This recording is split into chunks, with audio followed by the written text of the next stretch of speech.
হে everyone, আসসালামু আলাইকুম। চলে এসেছি ডাম্পলিং হাটের নিউ প্লেসে, সুশিওলজিতে। তো ওদের প্লেসটা এত বেশি সুন্দর করেছে, চলুন একটু ঘুরে আসি। প্লেসটা অনেক বেশি অ্যাস্থেটিক, দেখে মনেই হচ্ছিল না যে আমি আগের কোন ডাম্পলিং হাটে গিয়েছি আর এটা এখন কোন ডাম্পলিং হাট। আপনারা আমার ডাম্পলিং হাটের আগের ভিডিওটি দেখিয়েছিলেন, আর যারা দেখেন নাই আমি কমেন্টে দিয়ে দিব।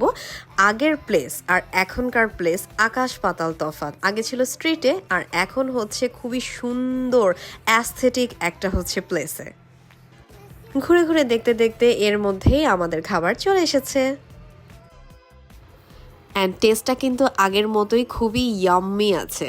সো যারা যারা এটা ট্রাই করতে চান অবশ্যই চলে যাবেন মিরপুরের ডাম্পলিং হাটে। ও, নতুন নাম কিন্তু সুশিওলজি। সো চলে যাবেন মিরপুরের সুশিওলজিতে। সো বাইরে থেকে আমি একটু দেখিয়ে দিলাম যে এটা অ্যাকচুয়ালি কোথায়। এই ছিল আমার আজকের ভিডিও। পরবর্তী ভিডিও দেখার জন্য চোখ রাখুন নিতুস পেজে। আল্লাহ হাফেজ।